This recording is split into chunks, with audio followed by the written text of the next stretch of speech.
Oh, the vodka! It's time to celebrate! The Melbourne Storm choked! Let's have a drink! Cheers, Fuck Nick! yeah, boys! Nick from Australia. Get over! Yeah! Ash Taylor, you overpaid wanker! Why the fuck would you go short? You stupid cunt! Yeah! Woo! Cowboys win! Yeah!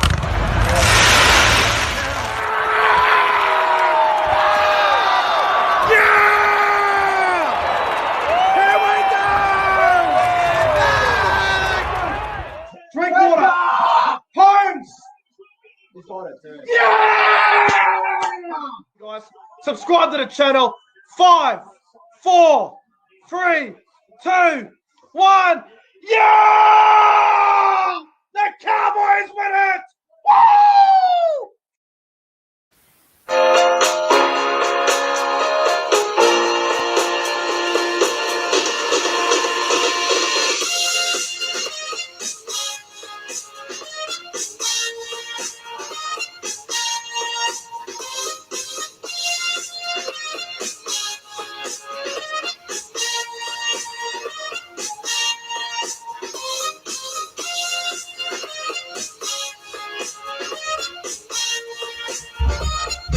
Oh, how are we, lads? We are live!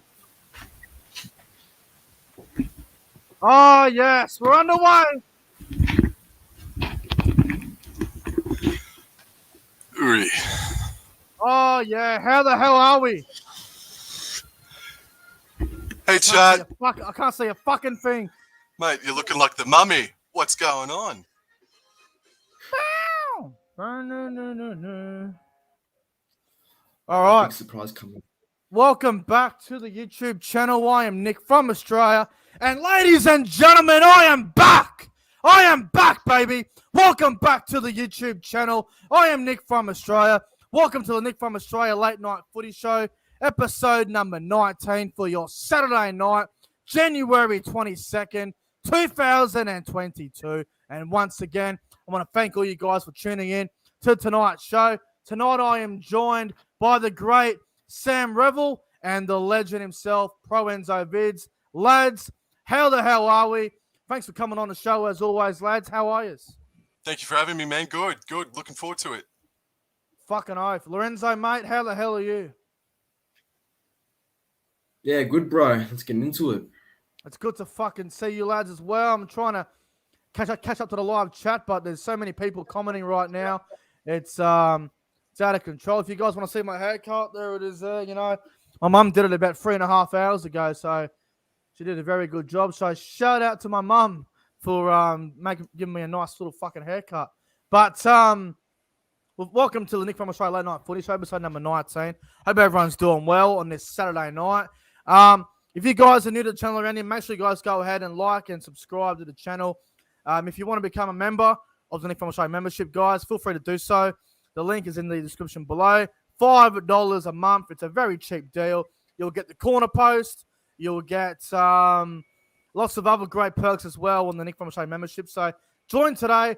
$5 a month. It's a fucking bargain. It's literally it's like $1.30 a week. It's a very, very cheap deal. I reckon a person on the street who lives in West Lismore could fucking afford that. $1.30 a week. I mean, surely people can afford that. That's a bargain. But shout out to the live chat. I see everyone in here at the moment. We've got Warriors and ML Fanatics in there. We've got Jason Reader. We've got Bosky. We've got Ark. I want to have a mouthful of this Coke. But Sam, mate, what's been happening with you, mate? How you been? Look, mate, I think your mum might have used the Manscaped trimmers that's made your head look very smooth, bro. But other than that, I've actually just gotten over COVID recently, man. So I'm still not 100% yet, but yeah, I've just gotten over it, and not a moment too soon, man. Have you defeated COVID, or do you still have it? Do you know, or? Yeah, I think I've defeated COVID. It's just the after effects, mate. Just the fatigue and soreness of coughing me bloody lungs up over the past bloody 8 odd days. Just has affected me, yeah. Well, that's just fucked. That's fucking terrible. Nah, thanks I for mean, asking, man. I can't even imagine what it would be like. I mean, I just got to ask you and ProEnzo, who've both had it. But yeah, it's a terrible thing to have. And ProEnzo, Vidz, mate, Lorenzo, how the hell have you been? Not much has been happening with me, to be honest. I'd like to say welcome to Sensei Nick. The haircut's definitely giving that Sensei vibes. Honestly, just looking at it, just gives me that. Look different, eh? That vibe. Look very different. If you got a Yeah, picture of me with my big beard grown out like a big gorilla, and then you got me who I look like a baldy pigeon now. I'm a Sam Revel clone at the moment. Look at me. We look like the exact same. But you put two and two together, I look like a completely different person. So, ProEnzo, Vidz, mate, what happened to your Alex Walmsley testimonial review? I was waiting for that all afternoon. What happened there? Well, I mean, I thought I was going to be on KO because I thought that's where the game would be streamed at, but there was nothing available on St. Helens.tv or something. Nothing fair was enough. broadcasted. So, yeah, Fair missed out enough. on that, Totally unfortunately. understand that. I know the feeling, bro. There's times where I want to review a Salford game and it might not be on TV and it's hard to talk about it. But shout out in the chat. We have just received a new member, and I believe it is Boat.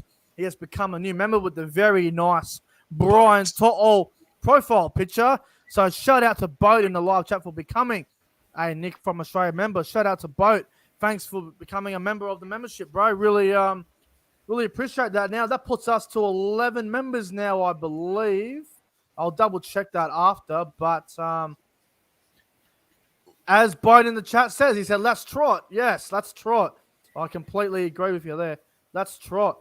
But without further ado, let's get into the show, guys. Well, first thing I want to talk about tonight, fellas, is I want to get it up on the screen here. Just give me a skim. Leave it with me. Hang on. Banners. Here we go. So obviously, hang on. What's going on here? There we go. Obviously, guys, it'd be good if you can all go ahead and like and subscribe. It'd be much appreciated. First thing we're going to talk about, the Dolphins. They have signed Jesse Bromwich, Mark Nicholls, and Anthony Milford for season 2023, the season where the Dolphins will debut in the NRL. Bromwich, Nicholls, and Milford. Let's start off with Jesse Bromwich. Sam, do you think Jesse Bromwich is a great signing for the Dolphins? Yeah, he potentially could be the inaugural captain. He's getting a bit old in the tooth, admittedly, but he's definitely a leader of the Melbourne Storm pack. And, you know, whilst I don't particularly like Melbourne Storm, and Jesse Bromwich did have his cocaine issue back in 2013, I think it was, down here in Canberra. No, he's rectified that, and he's become quite the good leader down at Melbourne Storm. And this is a signing that Dolphins... it had to be the next sort of signing, a big leadership signing that they haven't really done yet, and now they have, man. So I like Jesse Bromwich, man, and yeah, there's a bit more to talk about Melbourne Storm as well and the after effects of it too. So yeah, I think it's a good signing for the Dolphins. I agree with you, bro. I think that's well said. My connection's cutting out a little bit at the moment, guys, so don't worry about me. ProEnzo, Vidz, what are your thoughts on Jesse Bromwich signing with the Dolphins? Yeah, it's a good signing. You know, I really think it is because, like Sam sort of mentioned, his experience would be a good thing for that team, and also just knowing he's been a very successful player across his career, winning premierships and representing his country and all that. I get the downside is his age because he'd be 34 by 2023, but I guess for a year at least he will be good for that team. I think he will add a lot in terms of experience and in that forward pack for sure. I'm going to throw it out there, and I'm going to disagree with you both. Jesse Bromwich is a terrible signing. This is not a good pickup from the Dolphins. I don't believe this. Now, 24 hours ago when this was announced, or 28 hours ago now when it was all announced all over social media, everyone was inboxing me on Instagram. Everyone was going mad. Hey, Nick, what are your thoughts on Bromwich to the Dolphins? I think it's a dog shit signing. I really do. I don't think it's a great signing by any means.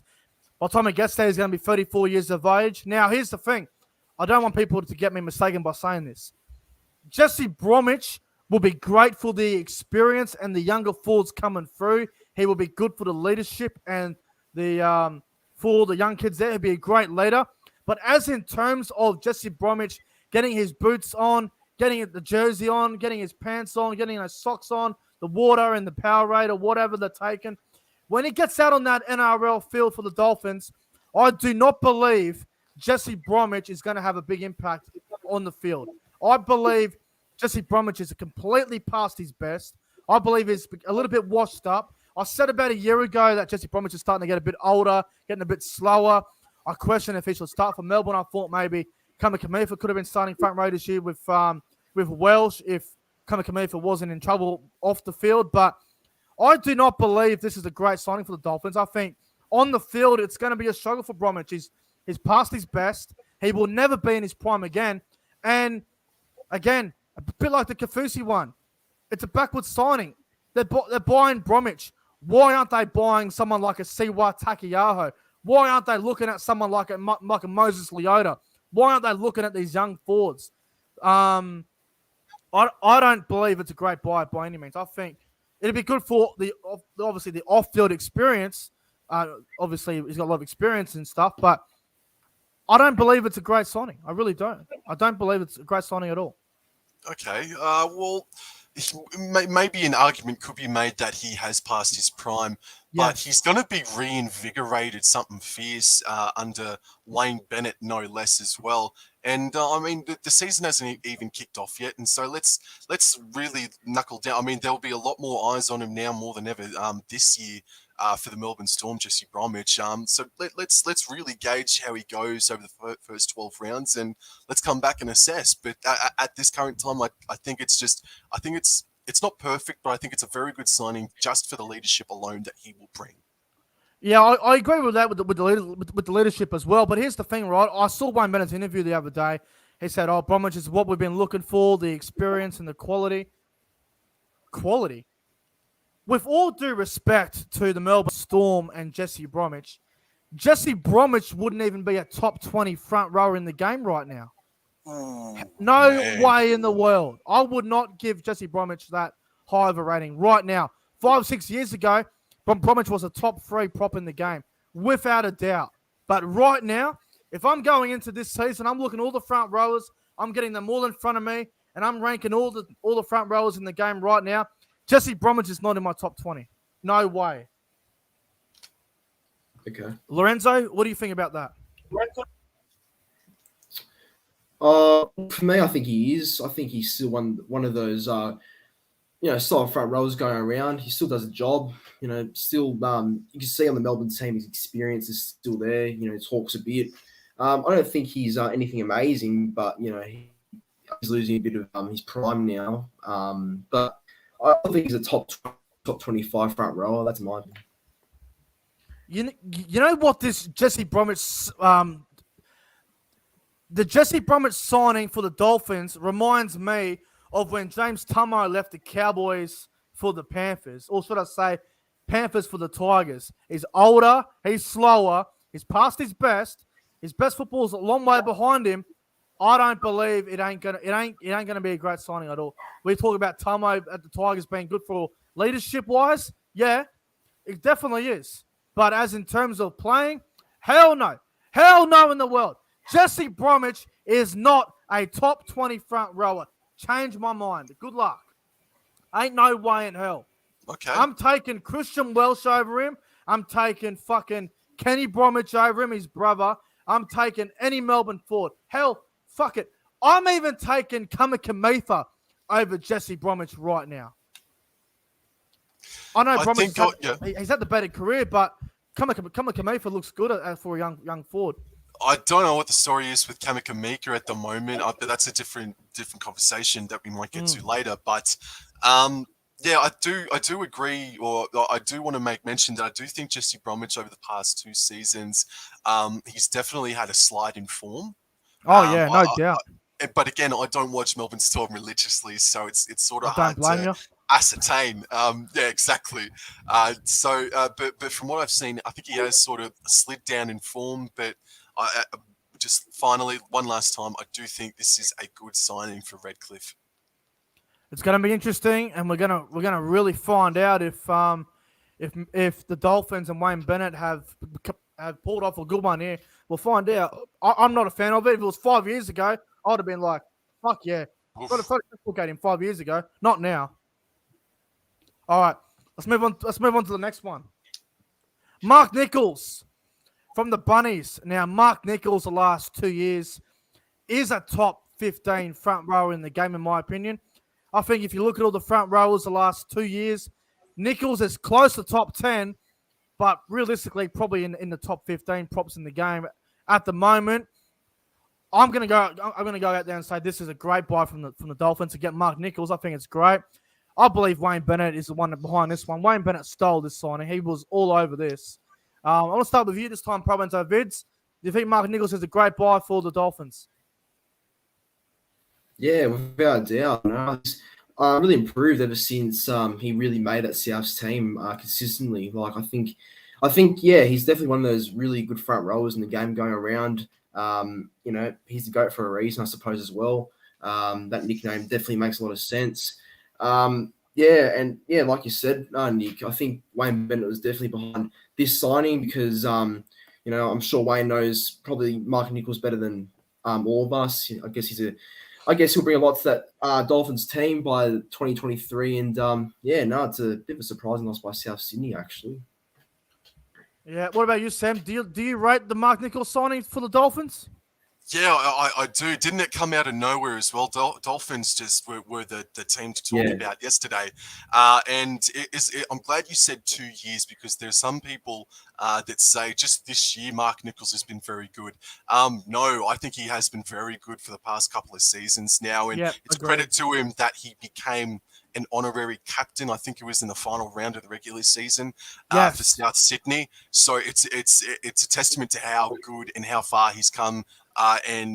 It's I don't know. It's a bit of a cheeky blindside from Wayne Bennett as well, who said that no, I'm not going to take anyone, but lo and behold, it's happened. They all do it. Yeah, exactly. So some might be surprised, some will be. But all in all, man, I think this is a great purchase, and to think about the potential. And sorry if I'm stealing your thunder here, that Bromwich and Nicholls might be the starting front rowers. They're a couple of big boys to start it up front for you. Probably. What I will say about the Mark Nicholls signing, it did take him a while to come on the scene and be that great front rower because 5 years ago, I'm looking at Mark Nicholls and I'm going, he's a New South Wales Cup player at best, but it just goes to show when you find the right coach and you get in the right system, it can really make a player really good. I wonder how Mark Nicholls is going to go this year without Wayne Bennett. He's been with Wayne Bennett the last 2 years, and his form has gone from here to here. Mm-hmm. I'm interested to see how he goes this year without Wayne, with Jason Demetrio under him. So I'm really intrigued to see how that goes. But with Mark Nicholls going to the Dolphins, again, obviously it's a Wayne Bennett masterclass. Wayne Bennett has come from nowhere and obviously made this one. He's come out of nowhere and stole this signing. I'm not surprised too much because it's Wayne Bennett. Expect a few more from South to go up there. I can see Jacob Host maybe going up there or even a Jai Arrow. Jai Arrow's from Queensland, so I wouldn't shock me ever. But I wonder in the deal, did Wayne Bennett promise Mark Nicholls maybe some nice ladies, maybe some pole dancing one night at a nightclub maybe? Who knows? But Wayne Bennett always pulling the old tricks, Wayne. But I'm intrigued to see how this all goes about. Now let's go to the final signing that they picked up yesterday. And now this one came probably surprised me. This one surprised me more than any of them because I thought he was going to Souths. And then he had the court incident and now he's not allowed to play, I don't think. Anthony Milford to the Dolphins. Now, let me refresh everyone's memory. When Anthony Milford was at his absolute best, it was under Wayne Bennett, 2015, 2016. Milford was an top 3 5'8" in the game. He was the elite.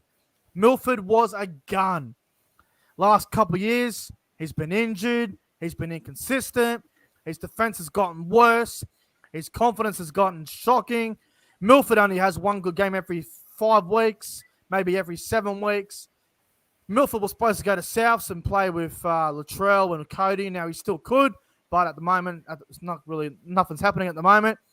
Milford going back with Wayne. Will Wayne Bennett be able to save Anthony Milford's career? What do you reckon, Sam? So just first off, boys, this isn't a signing. This is just a heavy rumor at the moment. Am I right in saying that? Yeah, I believe so, but it's pretty much locked in, I believe. Right. So if he does sign on the dotted line in the next couple of weeks, he'll be playing Queensland Cup for Redcliffe throughout next season because, he can't go through a gap year and not play any footy. And whether or not Wayne Bennett can revive Anthony Milford's career, man, dude, I'll use the phrase again. It's a bit long in the tooth now for Anthony Milford, bro, who hasn't shown a whole lot of initiative and has been in a fair bit of drama for the past couple of seasons, man. And he only really came to life this year because he knew that his contract was coming up, and he had to do something to try and keep them dollars coming in for the next few years. So it's a shame that it's gone this way for Anthony Milford. But yeah, I don't know if Wayne Bennett can get the best out of Anthony Milford anymore, to be brutally honest with you guys. I've got a lot of question marks on this. What about you, ProEnzo? Vidz, can Wayne Bennett save Anthony Milford's career? Well, first of all, just because I got some comments yesterday when I made this video, and people are asking, "Oh, how come he's signing with the Dolphins? Doesn't he have a court case coming up?" Well, just to, I guess, just confirm to some people on why this is happening is because he's allowed to sign with a club but not play. That's the thing. That's what is that's the rules he's under, especially with the court case coming up. So just so everyone knows, can Bennett save Milford's career? It's hard. It's just, he's not the same player as he was in 2015, 2016, those sort of years. So it's gonna take a little while, I think, for him to get his confidence back and be that same player. But if there's one coach that can save careers, it's Wayne Bennett. I really think so. I think there's time for Milford. Milford's like 28, 29, and 2023. So I believe there's a couple of years for him to actually end his year off or career off well, I should say. But it's hard to tell. No doubt. Absolutely no doubt. I'm going to make the bold prediction. Oh, not really bold. I can't see Anthony Milford lasting in the NRL in the next 2 years. I think Milford will be out of the NRL in the next 18 months. I don't understand why older coaches want to take a gamble with players that have been nothing without them. So, for example, right, we talk about Michael Morgan. When he was with Paul Green, Michael Morgan was unbelievable. Morgan played one game with Todd Payton and he's ended up retiring with a fucked shoulder. The other one I can say is Darius Boyd. Now, if you have a look at Darius Boyd, for example, when Wayne and Darius were together, Darius was a gun. The 1 year where Darius Boyd is not with Wayne Bennett, he's with Anthony Seibold, Boyd's career goes straight down the fucking toilet. This is the same thing with Milford. Ever since Wayne left, Milford has done nothing. Wayne's going to the Dolphins. Milford wants to go play with him. I know coaches have got their own sort of style of play, but I just can't see Anthony Milford reviving his career. I just can't see it. Now, I wish him all the best, and I hope he goes out there and kills it for the Dolphins if he plays there. But, my God, you can't trust him. It's so hard to trust Milford. It's like back in the Warriors in the last bet of the round. You're having a multi. You've got 7 from 7, and the return is $800. The cash out's worth $600. Do you back the Warriors or do you cash out?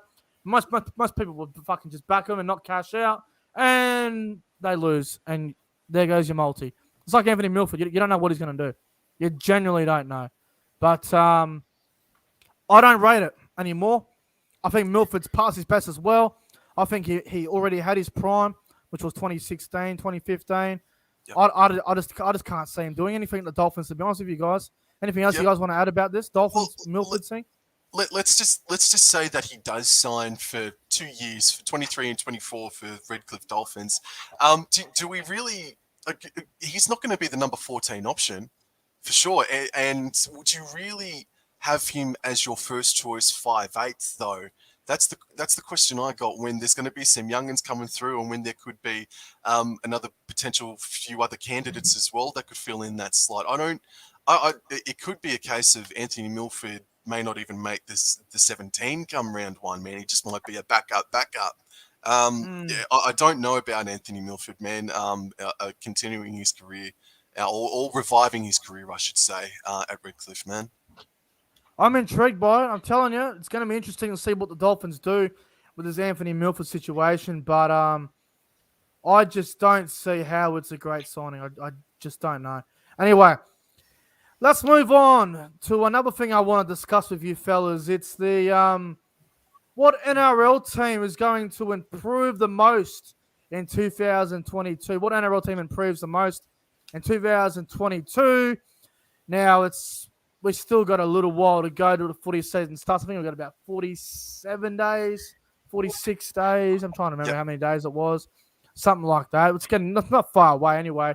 About 6 weeks away, roughly. Not far at all. I'll start with you, ProEnzo Vidz. What NRL team improves the most in 2022? Everyone's saying Sharks, which I agree. I think Sharks will improve a lot, but I don't think you will agree or the chat. Well, some people might, but majority won't, I'm guessing. But I actually think the Raiders will improve the most, in my opinion. I really think so. And I've got some reasons why supporting that answer as well. I guess the main one is because of Wyden. I think Wyden had a really bad year last year and it didn't help where every week had a new half combination. He went from Sam Williams to Matt Frawley to someone else. That doesn't really help his game. And the thing is, Jack Wyden's a player who plays what's in front of him. He's not an organising player. So that's the issue with Wyden last year. He was relied to do too much organising, doing too much for the team, and he's not that sort of player. So I think with the signing Jamal Fogarty, I think that's going to really help a lot. It's going to take pressure off his game, and it's definitely going to help the Raiders attacking wise, I believe, as well. I think it's a very smart signing, in my honest opinion.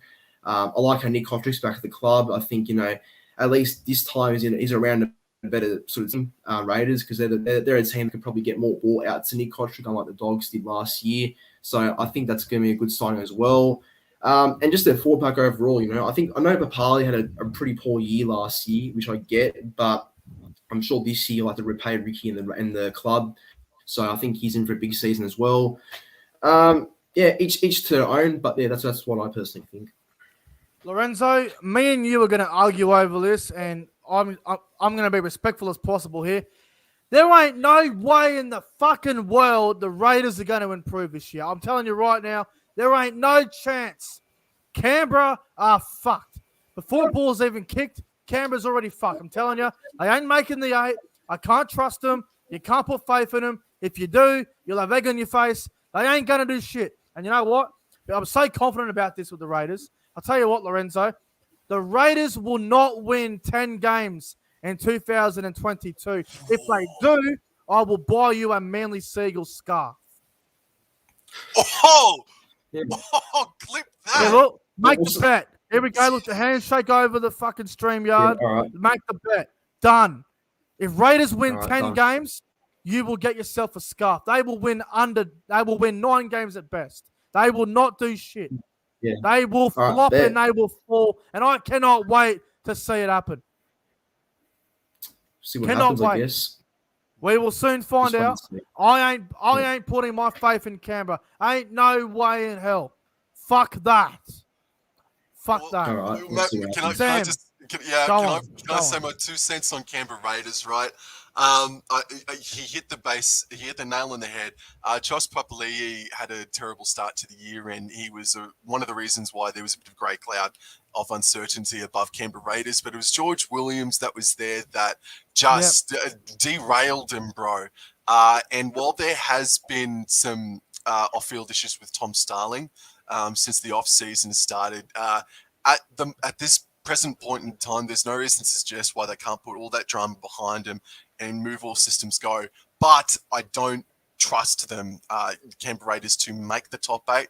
I think they can, because I really want to believe, and I really want to sit here with you in bloody 30 weeks' time and say Jamal Fogarty and Jack White, and they've clicked like that, and they've been tremendous. But I don't think Raiders are bottom 4. I think you're really putting the Bunsen burner under their asses there, Nick. Go on.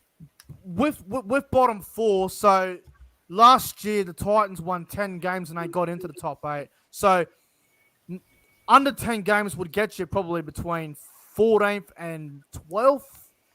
Yeah. Because I'm thinking Canberra are going to be around that 8-9 win games, maybe around that.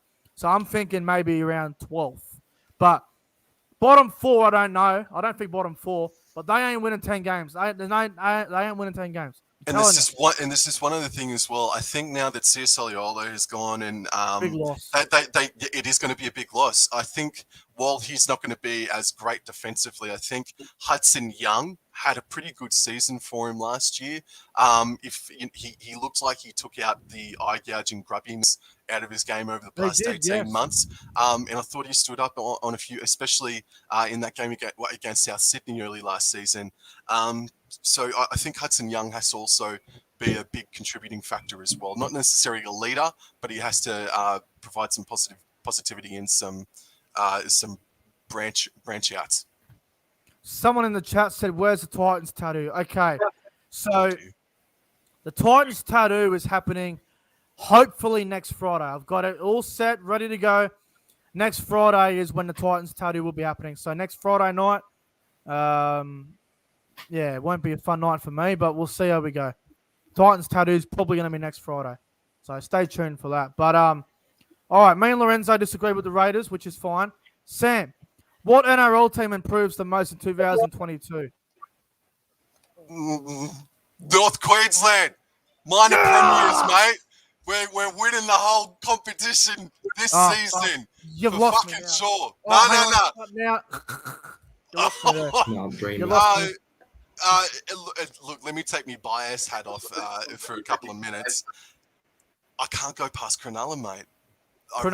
I can't go past Cronulla, and it's not Nico Hines, it's not Dale Finucane or Cameron McInnes. It's Craig Fitzgibbon, man. I think if he's any sort of cut from the same cloth as Trent Robinson, Cronulla Sharks, man, are in for a couple of seasons of gold. I think, man. I think it's Craig Fitzgibbon that I'm really anticipating. Wait, gold? What, premiership? Oh, no. Well, let's say silver then. Let's say silver. Okay. But no, I can't go past Cronulla, mate. I see your point on Cronulla, and I am pretty high on them as well. But I'll go someone different. What NRL team improves the most in 2022? I'm going to go with a team that no one is talking about. No one's given them any hope to do anything this year. And I believe they're going to surprise everyone. And that is the Dragons. No one is giving the Dragons any respect except for me and probably a couple others. The Dragons are on the up. And I keep going on about this, but everyone seems to just listen. It goes for their ears, and then they just forget about it. But I want everyone to listen very, very carefully. The Dragons in 2021, right? They missed the top 8 by 2 games. 2 games. They had players suspended a lot because of the barbecue. If the barbecue doesn't happen, the Dragons win 2 of the last 10. They definitely win at least 2 of them games, right? Agreed. They do. The Dragons are going to play finals in 2022. That's my opinion. Hell, God damn it, I am guaranteeing it right now. I guarantee you the Dragons will play finals in 2022. Someone make the bet. It is happening. I guarantee St. George Illawarra will play finals in 2022. They are the most improving team this year. Guaranteeing it. They have the youth. They have the young backs. They have the big explosive center in Moses Suli. Lomax is going to get better. Ravilla was back from his suspensions. Hopefully he can stay away from shoulder charges, even though it's all bullshit. You got a young prospect in Tyrell Sloan. What a gun he's going to be. He's got a great future. You've got some great wingers there. Ramsey's coming through the system. He's only going to get better as well. You've got the young Amon at 5'8". Sullivan. 2 young prodigies fighting over that 6 jumper. Ben Hunt at halfback. He was a top 5 halfback last year before he got injured. Then you got some experienced fours like Woods. You've got Laurie, who's a gun. You've got a hooker in McCulloch. Experience again. Back row. You've got Sims. Experience. Jaden Sewer. Just played in the grand final. He knows how to do his job well. He'll be great for that side. Jack DeBellin is getting a full preseason. He will be great. He will be so fit. He's in for a big year. You've got Jack Bird, who might be the jersey 14. Jack Bird last year was outstanding. You can play him anywhere. You've got fucking Tyrell Fuimano. He's the one player to keep an eye on as well. George Burgess is back. He looks like $1 million. He looks fit as. The Dragons are on the up. They will play finals in 2022. That's my bold, improving team of the year. They're going to be so good to watch. And I agree with what you've said. I think we've spoken about this before, maybe on 3 different occasions, that the forward pack are massive and there's depth. My question on St. George is how the youth will come to the forefront for St. George. That's my question on St. George this season. Yeah, man, I'm definitely not one of the people that don't give them a hope, or I don't have Dragons in my bottom 2 like some other pundits do, man. Nah, no way. Yeah, same. If you're a Dragons fan, you should subscribe today because you must be very happy about what I just said. But I'm telling you, I have seen this young side. I see the development. People are going to say, are they ready to go to that next step? Well, I think they are. I think they're ready. And I've got a mate who's been hanging around that Dragons training, and he's been telling me they look fit, they look ready to go. And Anthony Griffin is doing a great job. And we all saw last year, Anthony Griffin's first year there, Dragons looked brilliant. So you wait. The Dragons are going to improve this year. They are my most improving team of 2022. All right, let's get a special guest on. We're gonna get Davos on. I don't know where CJ is. Maybe he fell asleep. I'm not too sure. But let's get Davos on here. I believe he's a Melbourne fan. He's been on here before. Let's get Davos on here. Davos, how you going, mate? Yeah, I'm Hey good. there. How are you? Good, mate. What's happening? Not much. Just reading. Just looking at NRL news as always, and just watching that. Oh, how bloody good, mate. Yeah. Any questions for us tonight, my friend? Yeah, I've got a few questions. Do you reckon the Sharks are a smoky for top 4?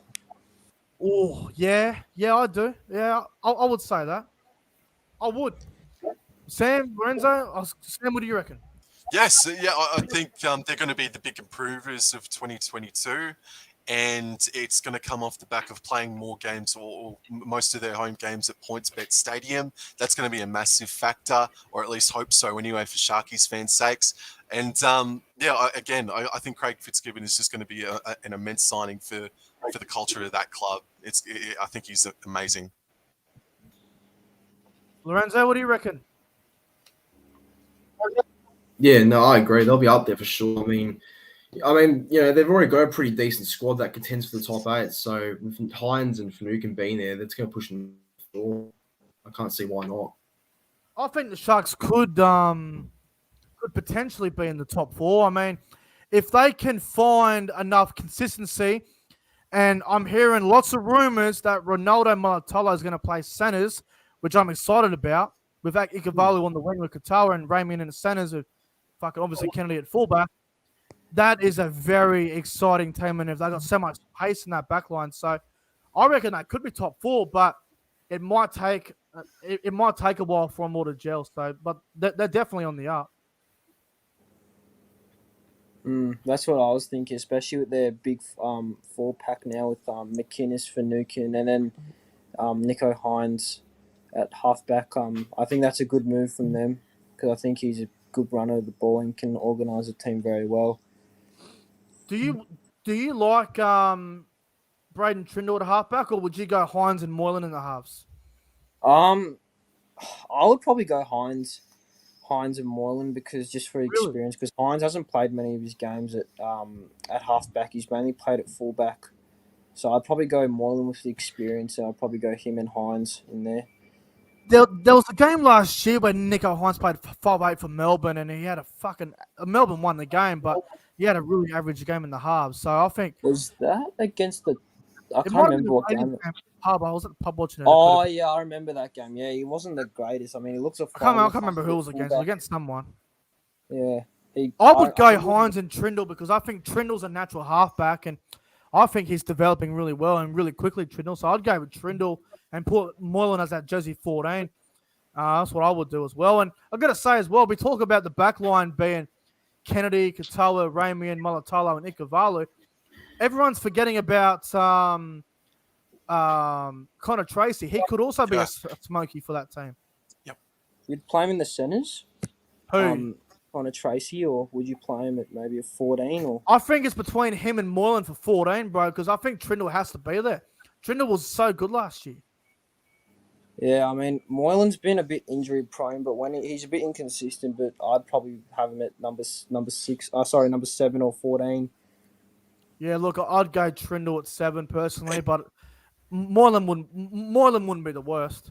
And just Oh, just quickly as well, Lorenzo, man, help me out here, bro. Who's the young man? I can't remember his name. Who's the young man that's signing with the Warriors? Moving on from the Sharks to go to the Is Warriors. that Metcalf? Metcalf, yes. Oh, There's another Metcalf, yeah. speedster. Yeah, Mm. there's another speedster as well to look out for in 22. Man, he's a gun of a player as well. They've got some depth, Cronulla, bro. Yeah, Where the fuck's he going to play? definitely. Metcalf, where's he going to play? Well, nowhere. I'd say he'd be the one that misses out Yeah. and then fills the spot when somebody gets injured. But personally, I'd have him in over Matt Moylan, man. Personally, I hope Matt Moylan goes well, but I'm just he's too unreliable when it comes to his body, and that's not his fault. But I just think it's time to inject the youth, and Matt Moylan sits on the outside looking in. No doubt. All right. What other questions you got for us, Davos? Just a quick one from the boys. Are you being Felice with that haircut, Nick? Am I what?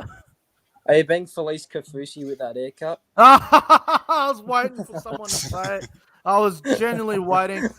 My haircut is much more beautiful than Felice Kafusi. Oh, Felice Kafusi's like a bloody boiled chicken, bro. Felice Kafusi needs to go back to KFC, the fat cunt. That's where he needs to go. Who do you hate more, Kafusi or Ash Taylor? Oh, God. Oh, okay.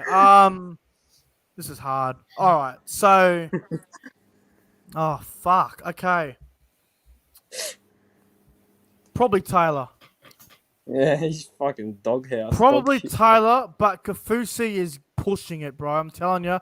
At Magic Round last year when he punched Corey Norman in the face, and that was literally right in front of me. How I didn't get thrown out is beyond me. I said some very violent things. But yeah, I'd say Taylor, bro. Taylor's a fucking asshole. Yeah, he's shit ass. I don't know how he got a contract with the Warriors. Oh, I don't know why the Warriors are so stupid to sign him. Anyway, enough of that crap. What other questions you got for us, my friend? I was gonna ask you. I was doing my predictions, and I had the Titans as a team that would fall. Titans and Knights were my two teams that would fall the most. What are your thoughts on those teams and where they're at? I agree with you on the Titans and the Knights. I think they're both probably going a bit backwards. Titans have their halves partner with Brimson and Sexton. I don't think it's going to work. Everyone talks about, Brimson was good as a junior at 5'8". That was 4 years ago. And Brimson's never really been consistent in the NRL. He's always been injured and shit. So, and Toby Sexton, right? So he had about 5 NRL games or whatever he played last year. Yeah. You know what's fucked about Toby Sexton? He went back to Queensland Cup after the NRL season was over, and he struggled hard in Q Cup. Struggled hard. So how is he going to do it in the NRL? I don't know, but I think he's going to. I think they're going to fall off. And Newcastle without Pearce and now without Brayley, I just can't see them doing anything. I think they're both going to have a shit year. Yeah. What about you guys, Lorenzo, Sam? What do you guys reckon about Titans and Knights? Yeah, no, I agree. Titans can't go anywhere with an experienced spine of Campbell, Brimson, Sexton, and Clark. That's not going to get you to the top 8. No way.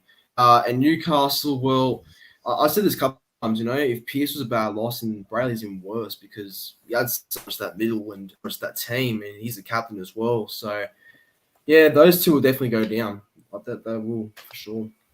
I've got no confidence in either of them. Sam, what do you reckon about those two sides? Are they falling off, or do you reckon they'll be around the same spot again? So just to our guest here, mate. I'm sorry, I've forgotten your name, mate. Is it David? It's well, my actual name's Dave, but like everyone calls me Dave. It's just a nickname that stayed with me for a while. So yeah, Yes, call me mate. So, whatever. and you're on Instagram and YouTube, is that correct? I'm on Instagram, I'm not on YouTube. So yeah.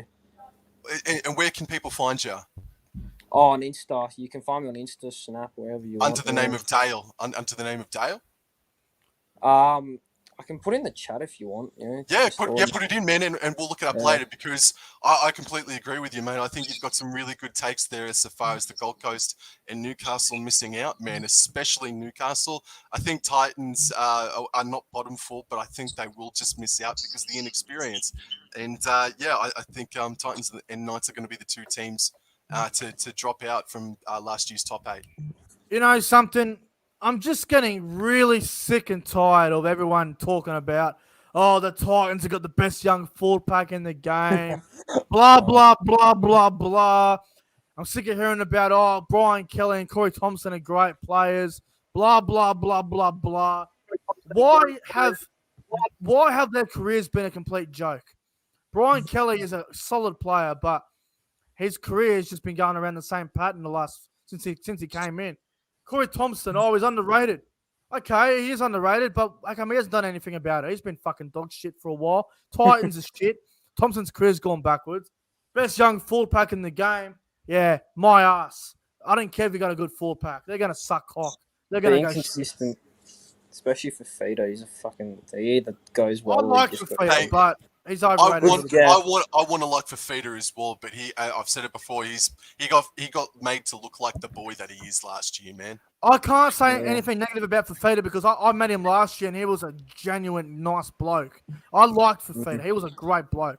Some of the Titans players are good. Like I met some of them last year. They weren't bad to me. Some of them were a couple of dicks. Like Tino was a dick. He's a snob, bro. Tino will snob you. Typical from that Melbourne system. They will snob you down there.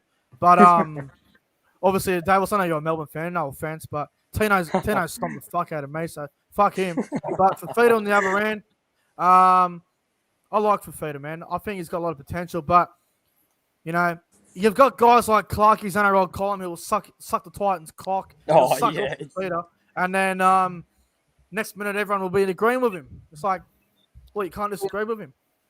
He just has his own opinion, and no one else can have theirs. So you know. See, the problem with Clarkie is, if you don't agree with his opinion, he will call you out. He'll call you a loser. He'll call you a dickhead. He'll remove your comment. You know, he carries on like a dickhead. I can't stand the bloke. And someone sent me a photo the other day. Apparently, Clarkie's too scared to do an actual ladder prediction. Apparently, he did it in brackets. Apparently, he's too scared to do it he in did order. that. I saw that. Are you fucking kidding me? Are you afraid of criticism? Clarkie should give up if he's afraid of criticism. I saw that. That was so fucking funny. Like putting him in brackets. I genuinely believe Clarkie's a loser, and I believe he's a failure. So what if he's got 60,000 followers on Facebook or Instagram? It's not hard to copy and paste to a fucking another tab on your computer. It's not that hard. So anyway, enough of that loser. I don't like him, and everyone who watches this channel knows that would know that by now. But any other questions for us tonight, Dalos? Yeah, I just got one more question. Yeah. With the Broncos halves, who do you reckon gets number 6? This is a tough question. Again, you've got Tamare Martin, you've got Tyson Gamble, Ezra Mann, Albert Kelly. I'm hearing Billy Walters as well. So many guys you could choose from. I'm going to say Albert Kelly would be my 6, but Ezra Mann's the one I'm looking out for. He's the smoky. What about you, ProEnzo? Who would your Broncos for 5'8" be? Gamble easily. You know, I think Gamble's the obvious option. Really? If that was what was working last, because if that was working last year, then why change? You know, I know everyone's hyped up Ezra Mann and all that, but you can't really start him. Give him time and play him maybe Origin pick something. You know? So I think Gamble for me will get that 6, and Kelly will contend also, but won't make it. I spoke to my brother about this the other day, and he seems to think that Ezra Mann could get a run, and I think Adam Reynolds will probably choose his 5'8", to be honest. my brother was talking about this the other day. He reckons Adam Reynolds will choose his half partner. Reynolds will choose the number 6, apparently. But Sam, what do you reckon? I'll make a bit of a bold prediction. Actually, I don't think they'll have a settled halves pairing until maybe round 8 or so. I think That makes sense. I think everyone's going to get a go on the wheel, mate. And I'd like to, I think Tyson Gamble might get the first shot in round 1. So yeah, I just feel it in me waters that Tyson Gamble will get the first shot, but I don't think they'll have a settled halves pairing until round 8 or thereabouts. This is my thoughts on Tyson Gamble. Oh, he's shit. I don't like him. Oh, he had a couple of good games, man. Like his game against the Gold Coast up at Suncorp in that wild encounter. He was good. That wouldn't be hard. It's Gold Coast. Yeah, true. But I don't know. He didn't not impress last year, if I'm being honest. You know what? I could score a try against the Gold Coast, to be honest. I probably could score a try in the front row. I'll fucking run over Jared Wallace. Jared Wallace versus Matt Ward. Run at me, Jared. I'm only joking. I'd get fucking destroyed. Hey, Rothman, any other questions for us, bro, before we let you on? Get someone else on here? No, I don't really have any more questions, Just you've answered them pretty well, so thank you again, boys. Appreciate No it. worries, mate. And I'm Thank sure, you, Davos. Nice to meet you. I'm sure Yeah, it's we'll nice get to meet you you on boys for probably again before the All-Star game starts in 3 weeks' time. Oh, 100%. It was good Alright. chatting with you, boys. I'll see you guys Yeah, soon. thanks, Davos. Have a good night, too, bro. man. And there goes Davos, one of the Sweet. one of the great lads coming on here tonight and giving his opinion on a few things. So I'll go and check out his Instagram. I think he sent it to me privately. I'll tell you what his Instagram is. It's at Davos. So you got at DAVOS 14 Valavi VA. I'll give up. Someone can put Davos, put it in the chat, bro, if you're watching. I'll give up on pronouncing names nowadays. It's too hard. Noel says, Gamble's a great play, bro. He's my pick for the 6 jumper. Fair enough.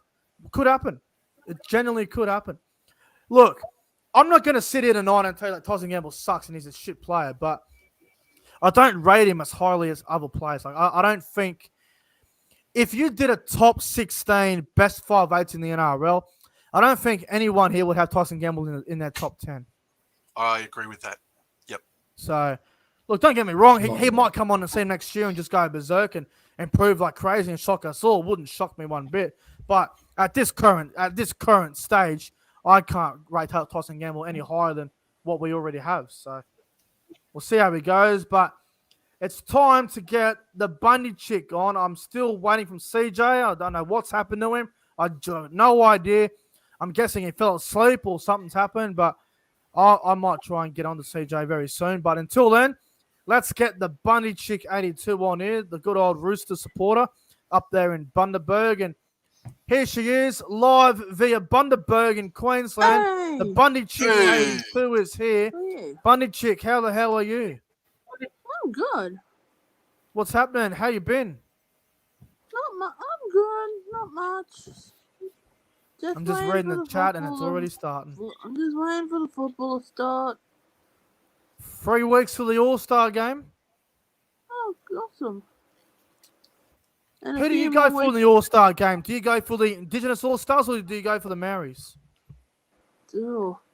I just watch. I don't know which one to go for. Yeah, fair enough. Yeah. Sam, do you have a team in the All-Stars, Maori or Indigenous? To be honest, I don't care who wins. I just love watching both cultures come together and play a great game. Exactly. But if my arm was twisted, I guess I'd barrack for the Indigenous All-Stars, mate. Yeah, me too, probably, to be honest. Everyone in the chat needs to stop saying this shit. Mrs. Noah. Don't start this shit again, guys. Here She's we in go. Bundaberg. I'm in Lismore. All up, it's about a 6.5 hour drive. It's a long trip. I ain't driving to Bundaberg. Forget that idea. Hey, just a Wrong random way. question, Bundy chick. Consider just thinking off the top of my head. So Bundaberg are going to host Bulldogs versus Cowboys, first ever NRL game. Are you going to try and get to that contest? Maybe if I can get tickets to it. True, dude. Do it. Do like a vlog or something, Bundy chick. Right. Yeah. It's at Salter Oval. It's supposed to hold up to 10,000. They said they're trying to get 10,000 spectators there. We'll see what happens. Have you ever been to Salter Oval? Have you been around it? I've been to there. There was like a sort of a game with a Roosters underside playing the Wide Bay Bulls, and I was actually at that game. And we actually beat the Wide Bay Bulls 18-14. That was back in 2001. Oh, gee whiz. Salter Oval would look a bit different now, wouldn't it? My dad used to be the groundsman for Salter Oval. And your dad also used to, he was Be the responsible for talent scout benching the West Marshall? Tigers as Yeah, well. man. Nice. Yeah. Bundy Chick, do you have any questions for us tonight? Surely you've got something to ask us. So,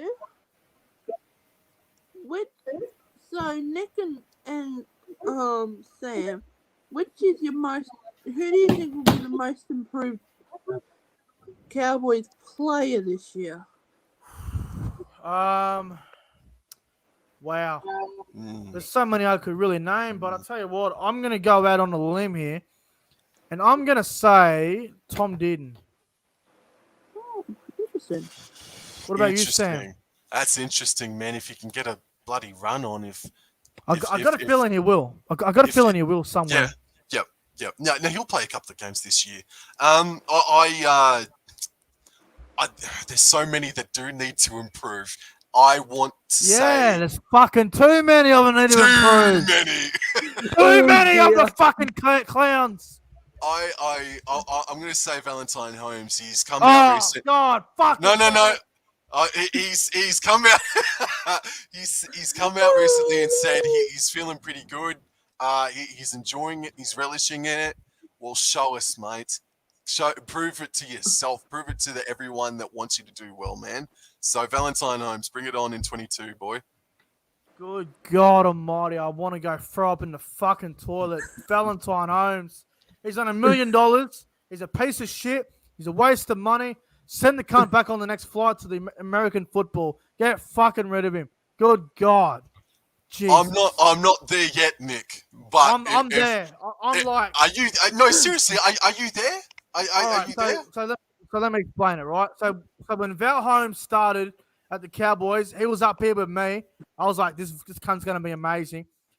He's slightly gone down to here. He's this close to going here, and I want the cunt gone. So when he came to the Cowboys, I had him up here like, come on, Val, he's going to kill it. Now I'm out here with him around just like, yeah, whatever, he's 50-50. If he doesn't get to at least here this year, I'm going to make sure that son of a bitch get rid of him. Fuck me. I'll pay for his Uber to the fucking airport. Get rid of him if he hasn't shit yet.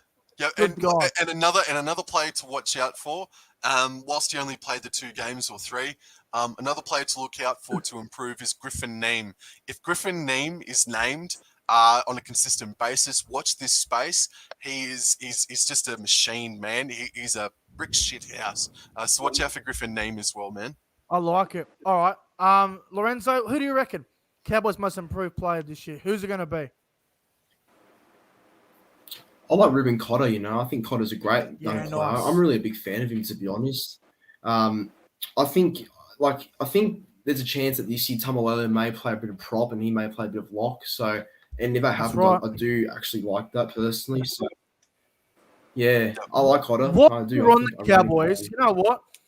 While we're on that question, how about backwards Cowboys player? There's always one player that goes shit, has a backwards year.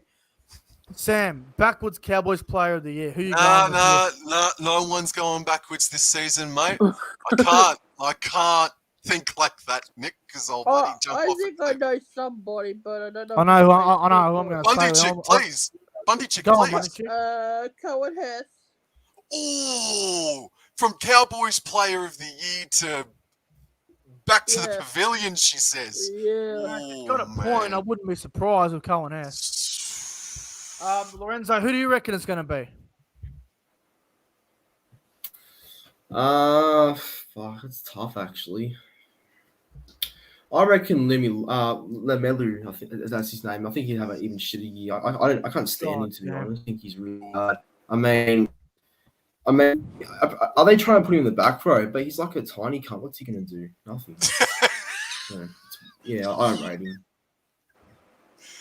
He is a small body, isn't he? He's a small body, and to try and stick him in the second row is, he better do some weights for sure. What a waste of money that cunt is. Jesus Christ. Get rid of him. For fuck's sake.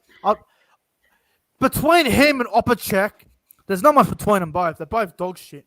All right. Cowboys backwards player of the year. I'll tell you what. I'm going to go with an unpopular opinion. I've got a really bad feeling that Murray Talangi might take a step backwards. Ooh. Now, I hope I'm wrong, but he was so good last year on a Cowboys team that was very mediocre. He scored lots of tries. He did a lot of good things this year. I just wonder if he's changed up his game a little bit. Has he added more attributes to his game, or is he going to be the same player that's predictable and just does the easy things? I don't know.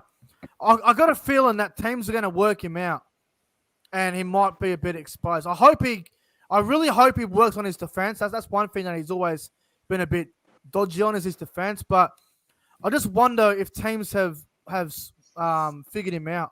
I'm a little bit concerned, but I hope he kills it, to be honest. What do you think about that one, Sam? Bit of a tough one, eh? I hope not, mate, because I do like Murray Tuolangi, and I think he will be partnering Holmes in round one on one side of the paddock. And I remember 2 games last year, Newcastle Knights and South Sydney, both happened in the Hunter, and Murray Tuolangi got caught out dreadfully. Yeah, the worst game I've ever seen. I was going off my head.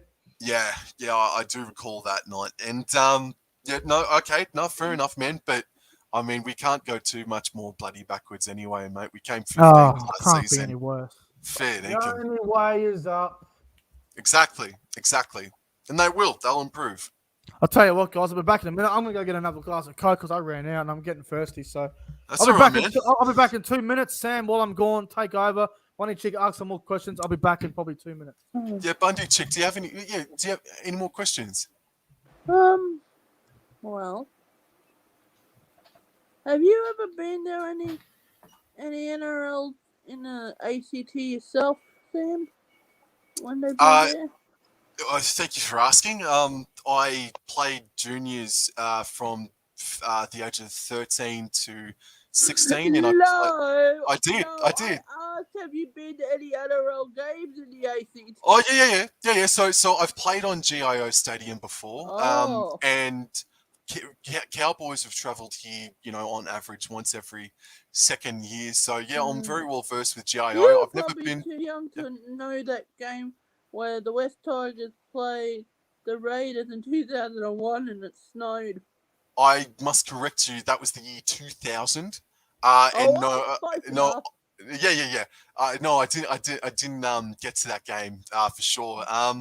But I've been to a couple of cracking games, man.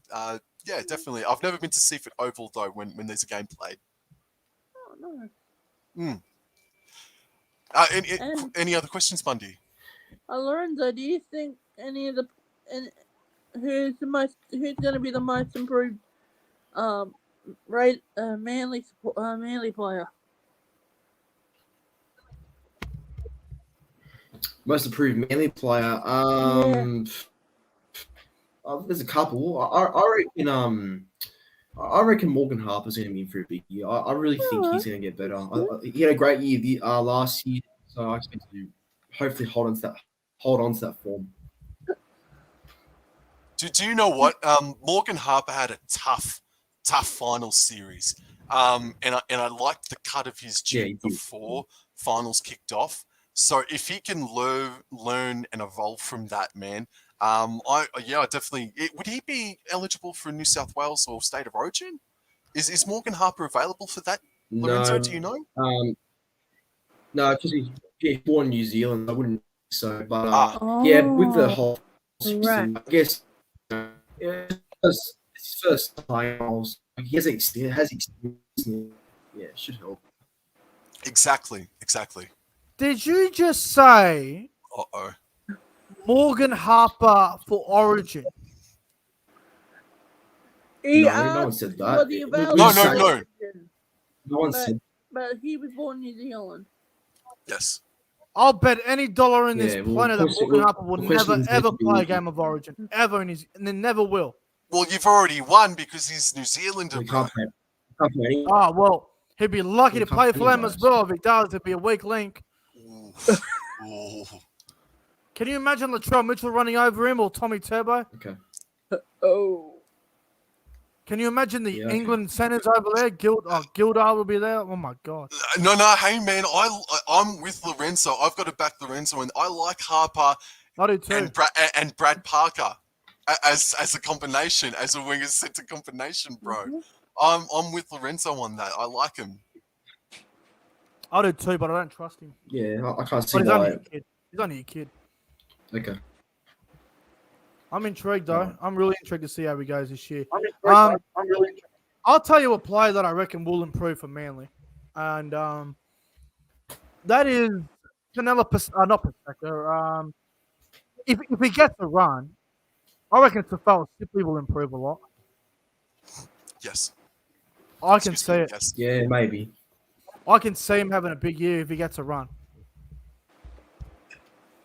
Now I'm Yep. starting to get a runny nose. What the fuck? Yeah, these games. Yeah. Bloody hell. Fucking, I can just imagine fucking if you at the shops or something and you're talking to someone, you're like, oh fuck, I got a runny nose. Everyone freaks out. Oh, quick, get the toilet paper, get out, lockdown. Everyone starts freaking out. Yep. Unbelievable. Every time you fucking sneeze or you cough in public now, everyone says, oh, quick, watch out, Freeman's got COVID. Like, I don't fucking have anything, mate. Every time. Bunny Chick, any other questions you got for us tonight, my good friend? No, but stay tuned in the upcoming months on my channel. I've got rugby league tips. I'm gonna try and do the Super League. I'm gonna try back by popular demand, bring back the Rugby League Instruction podcast, which I started doing last year with Nick. And hopefully I'll get a lot of you guys on there in the near future. We're just gonna figure out a day to do it. And if you I'm want to follow keen. me on, I mean, if you want, I'm keen as, but I got one question, Bunny Chick. Why is it when you talk, you're like this? You got your eyes shut. Question is, why do you do that? I'm just curious. know. What do you do that for? I don't know. It's like, question for Sam. Hey, who will improve for the Cowboys this year? Like, what's happened? What's happened to them? Bunny Chick, where are you?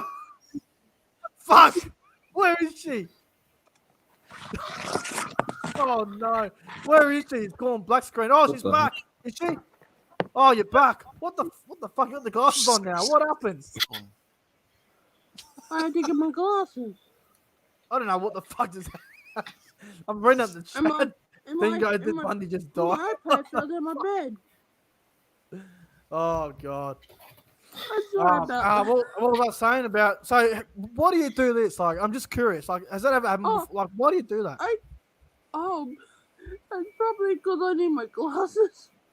Oh, fair enough. Everyone in the chat's writing rest in praise to Bundy Chick. Rest in peace. My iPad Jesus just fell Christ. down my bed. I just screwed it up, and I just went to get my glasses. Oh, Bunny Chick, I forgot to ask you this as well. What team do you support in the Super League, by the way? Well, I said Wakefield Trinity because they're ruthless. I can't think of Nick. Jesus That's Christ. Good luck with that. You're gonna live, Yes, you're lucky to I am. win 3 games.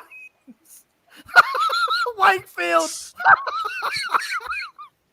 Nah, Bundy Chick, they'll make the top 6 this year now. Wakefield. Where Good you luck. asked? They won't even win 4 games this year, those poor cunts. Good Lord. We'll see. Are you tipping Wakefield to win the whole Super League, Bundy Chick? No, but we'll see if they win more than 4 games. I'll be shocked if they do, I swear to God. Oh, fuck. What time is it now? Jesus Christ. All right. Bundy Chick, I reckon that might do it with you. It's been great having you on. Bunny Chick, it's that Bunny Chick 82. My YouTube channel is Bunny Chick 82. And that night I'm gonna go.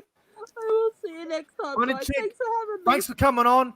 Everyone, go and subscribe to the Bundy Chick 82 on YouTube. She plays lots of games. Rugby league content is coming as well. But guys, the Bundy Chick is out of here. Thank you, Bundy Chick. And she just leaves without me even saying goodbye. But anyway, that's fucking enough of her. But very entertaining to have the Bundy Chick on. Always entertaining. Sam, you right, mate? Did you fall off the chair or something, did you? Oh, man. That was Wakefield, so funny, Nick. good That was God. so funny, Nick. Good God.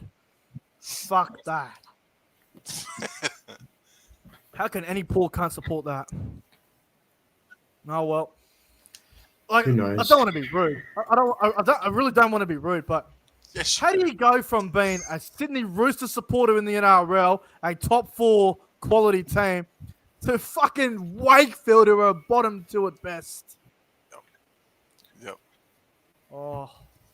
Anyway, Mate, in all seriousness, thanks to the Bunny Chick for coming on. Yeah, Very it's- entertaining, always fun, always a good laugh having her on, and everyone should go and check out her YouTube channel, the Bunny Chick 82. Good God, what time is it now? It's fucking 10:45.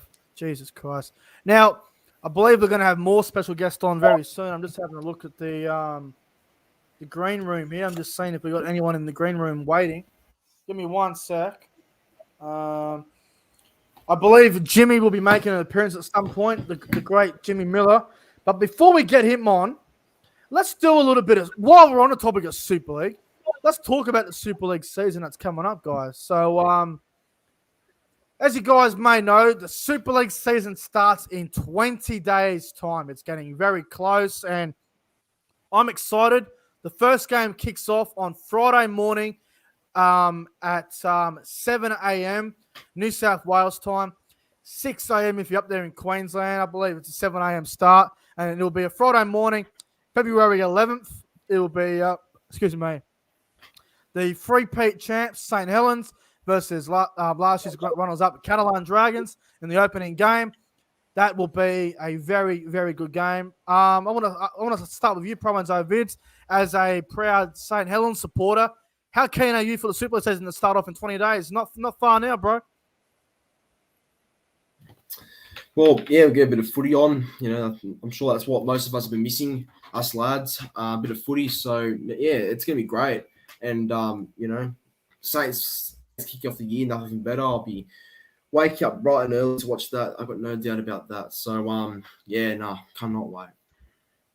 I'm excited as well. And Sam, obviously, you're fairly new to the Super League, and I know you're a whole FC fan, and I'm glad you chose a team that's actually one that's not mediocre like Wakefield. I think you've done well in picking Whole FC as your team. But, mate, what are you looking forward to about the Super League starting up in 20 days' time?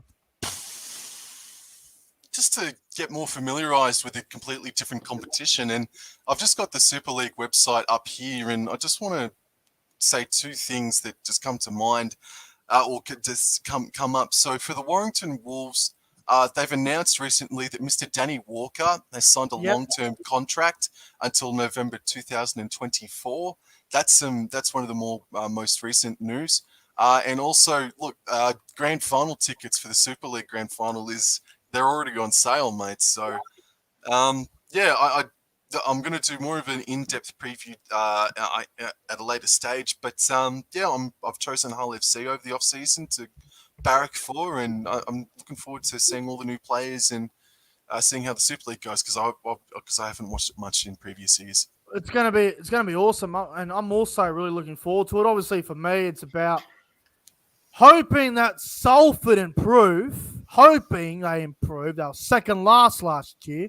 Hopefully they improve. Obviously, picking up Brody Croft and Mark Sneed, fucking Tim Laffey and Alakaloa and a few others. But yeah, it's great to have the footy back. 20 days away now. I cannot wait. My bank account will be going broke with all the multis I'll be putting on. Hopefully, I can win a lot of money on the Super League. I won a fair bit last year. If you guys were watching my Instagram stories a lot, I was always posting at like 4 a.m. or something. First try scorer, Oliver Holmes, $157 win or $200 win or whatever it might be on first try scorer. But not far away now. Very, very excited for the season to get underway. Really, really keen. It's going to be a good season. So I'll go through the round one fixture in case some of you guys are not familiar with it. So with the Super League, not every game is televised due to the TV rights, and it's a long story. I'll be all night talking about it if I get in too deep with it. But like I said, Friday morning at 7 a.m. New South Wales time on February 11, February 10 if you're in England, St. Helens versus Catalans. That game will be on Fox League for us over here in Australia. So if you have Fox or you have KO, from 7 a.m. this game will be available for you to tune into. Saints versus Catalans, the grand final rematch, a big game to open up the season. Then we go to Friday night over there, which is Saturday morning for us over here. And both these games run at the exact same time. So once again, 7 a.m. start. The first game, now this game is not on TV. It's the Castleford Tigers versus my team, the Salford Red Devils. That will be a good one. I'll be trying to get a link somewhere to watch that, but that'll be good as well. But then the game on Fox Sports, on Fox League, on Saturday morning at 7 a.m. will be the Hull Kingston Rovers, Hull KR versus Wigan. And I think we all know that will be a big game as well. Both teams looking to improve off what they did last year. So that's the other game on Fox. We get to Sunday for us, so the early game, which is not on TV. Believe it or not, Leeds versus Warrington is not the TV game, which might surprise some of you guys. But the other game that's on, which is actually an earlier start, this is a 6 a.m. start on a Sunday morning. It is the new team in Super League, Toulouse Olympian versus the Huddersfield Giants. Huddersfield have got a lot of former NRL players in that side, so that'll be good as well. That's on Sunday morning, I believe, 6 a.m. start in New South Wales time. And then the other game, which is on like Monday morning at like 12 a.m. or 1 a.m. or something like that, Wakefield versus Hull FC.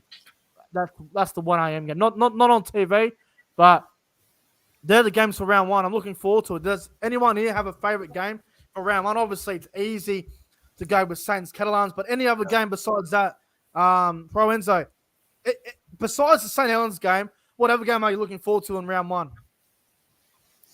Who are Hull FC playing again? Sorry.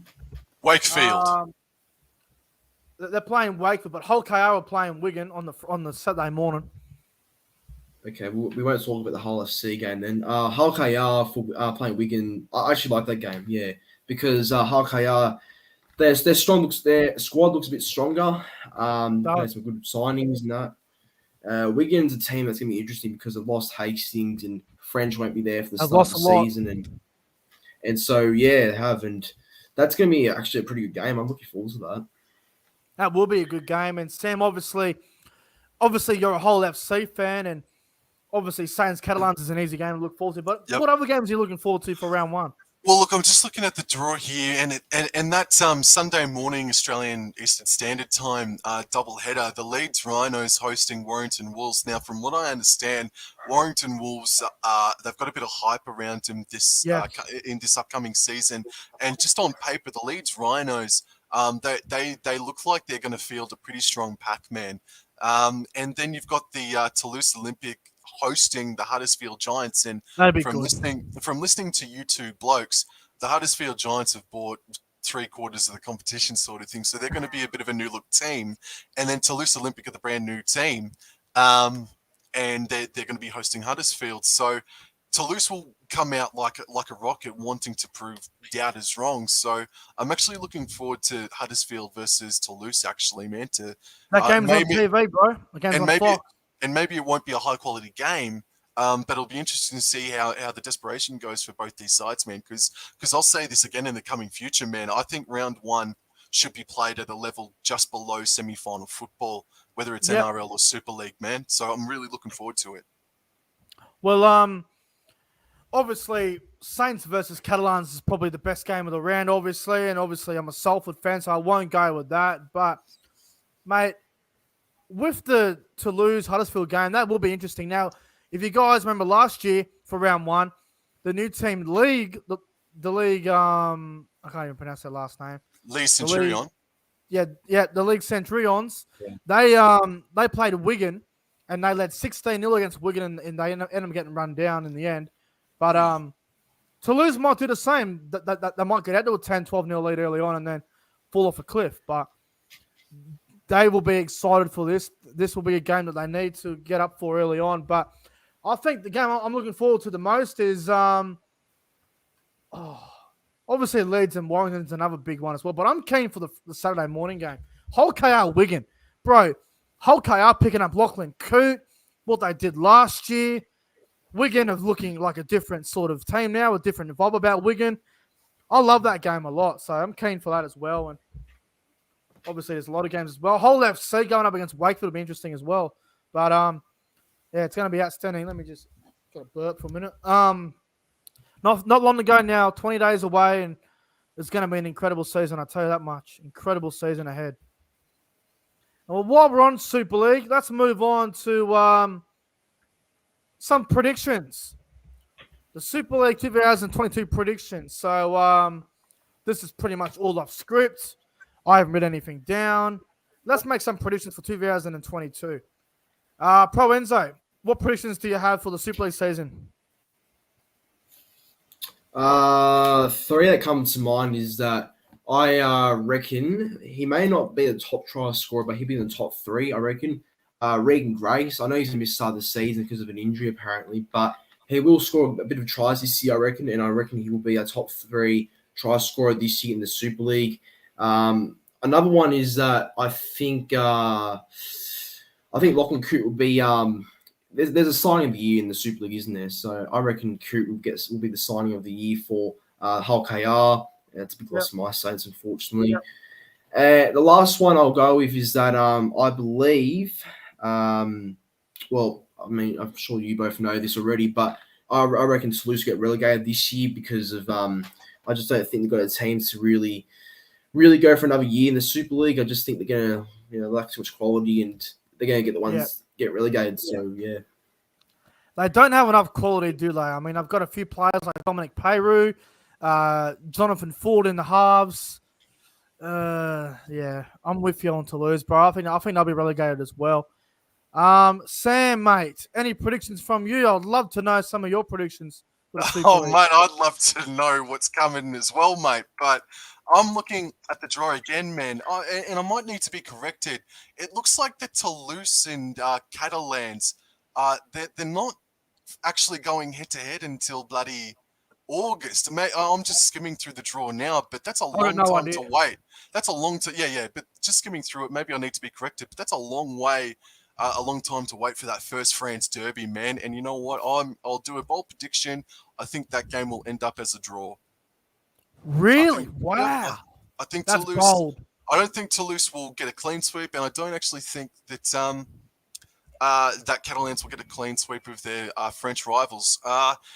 And look, I just said it before. I think Leeds Rhinos on paper, man. There's a bit more NRL faces in there that I recognise. But just on paper, man, Leeds Rhinos look like they could maybe make it to the preliminary final stages this season. Well, I'll tell you what, Sam. I'll tell you what, mate. I did my predictions video the other week, and I'm telling you right now, the Leeds Rhinos are going to win the Super League Grand Final this year. They are my tip to take it all out. I believe they can win it. I believe they're hungry. I think they're primed and ready for it. I think the head coach, Richard Agar, has got this team in a good position. I mean, fucking hell. Blake Austin, Aiden Caesar, Cruz Leeming. You've got Zane Tenavano. You've got Matt Pryor, Reece Martin. They have Harry Newman in the backs. They have quality. I believe it's Leeds' year, and in my opinion, they are going to win the Super League in 2022. It's bold, but they're my tip to win it all. I'll give you some other predictions while we're on the topic of Super League. Sam, now obviously you've got all the teams in front of you, like you said before. I want to know your top 6, so the finals. Now I know it's hard, and it's very hard to go off script like this, but give me your 6 teams that you see making finals. That doesn't have to be in any order, but your top 6. Your top 6. Okay, no worries. Look, St. Helens and Catalans, Hull FC, Leeds Rhinos. 2 more. Wigan seem to be thereabouts over the past few years, and I think just feeling in me waters, I think they will again. And to nab that final spot, or one of the final spots, Warrington Wolves, man. No whole KR. Wow. That's bold. So hang on, you went Saints, Catalans, That's Wigan, Leeds, Warrington, and Hull FC. That's right. Wow. See, I agree with your top 6, except I've got Hull KR in. I've got Wigan out. I can't see them making the finals. I reckon Wigan are going to go backwards. I think they've lost too much. I think Cade Cuss is a downgrade compared to Jackson Hastings. Zach Hardacre is going to have to be a top 2, top 3 player on ground for Wigan every week if they're going to be any good. So I think they're going to miss out. That's what I reckon. But very nice predictions. ProEnzo Vidz, what's your top 6, bro? Doesn't have to be in any order, but give me your 6 teams that are making the Super League finals this year. Yeah, I've got one on the top of my head. So I had first St. Helens. Second, I have Catalans Dragons. Third, I believe I had Leeds Rhinos. Number 4, I had Warrington Wolves. Number 5, I had Hull KR. And number 6, I had Wigan Warriors. No Hull FC in there for you, bro? Had them 7th, just missing out. Sam, would you like some tissue paper for that? That's fucking terrible news to hear. I'd be upset. But look, I can see your point. All right, for me, my Super League 2022 top 6. So I think Saints will finish first again because it's St. Helens. They always seem to be top 2, and the quality of that side is very good. So I got them in first. Second, I've gone with Warrington. I think Warrington will win a lot more games this year. I think Oliver Holmes is a great signing in the back row. Widdop, George Williams, Curry, Darryl Clark. Yep, Oliver Holmes. Warrington are they're coming second for me. Third, Catalans. I mean, fuck me. Sam Tompkins at fullback, who's a reigning man at steel. Mitchell Pearce at halfback. If those two can get a nice combination going, they could be anything Catalans. And I reckon they are going to struggle to back up what they did last year, but they'll still be top 3 somewhere. Fourth, I've got Leeds. My team to win the whole thing. I think Leeds can finish 4th and still win the whole thing, to be honest. I think mentally they're ready, and I think they're primed for a big year. So I've got them in 4th. 5th, Sam, your boys, the Black and Whites, Hull FC. I reckon they're going to make the top 6 this year. I like what they've got. I love Luke Gale going there at halfback. Josh Reynolds is looking fit again. Jake Connors, the main man, at fullback. And then you've got Josh Griffin coming back from injury as well. So Hull FC to come 5th and last place. In 6th, Hull KR. Lachlan Coote will be a great signing for him. But with Hull KR, I think it might take a few weeks for him to get everything going. But they're going to be up there again. So that's my top 6. And I'll tell you what, I think Huddersfield Giants are going to go very close to making the finals. I've got them just missing out, but I think they're going to go very, very close this year to making the finals. True that too. One more prediction with the Super League I want to ask you guys. Yes or no? Will Salford win more than 5 games this year? ProEnzo Vidz, start with you. Yeah, I'll go first. Yeah, 5, 6, 7 won't be much. I reckon they'll win a couple, but won't win many.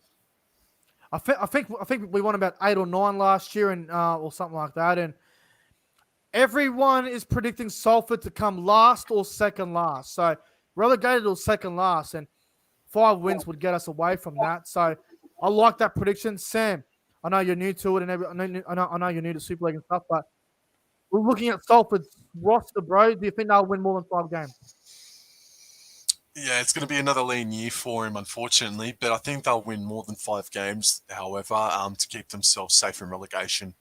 All right, I like that prediction, and I'm with you. I reckon we'll win about 8 to 10. I can see us improving a bit, but who knows? You can't. Salford are hard to get a read on. I mean, it was this time 3 years ago. Everyone thought Salford were going to come last, and a guy by the name of Jackson Hastings was born, and he saved us, and we made the grand final. We were 150 to 1 to win the comp that year.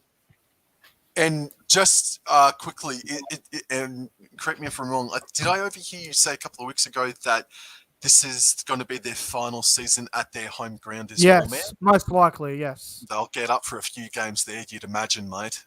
Well, I think the games against Wigan they'll get up for, because Wigan, I mean, Salford don't really have a big rivalry with anyone, really. I guess Wigan would be the closest thing to a rivalry for Salford, but I think we'll be up for it. I mean, especially at the back end of the year, our last couple of games at the AJ Bell Stadium, we'll be up for them. Like, I'm telling you, those are the games that we'll be up for. So what's happening with Salford, mate? So we're moving to a different ground. I don't know what ground it is, but I know we're moving to a different venue. But so they're getting a brand new stadium in a couple of years' time, and they're just moving to a different. I don't think we are. I think we're just moving to a different ground. I don't have a clue. I've got to find out more about it. Right, last one on the Super League before we move on. Let me get it on the screen here. Man of Steel predictions. This is a good one.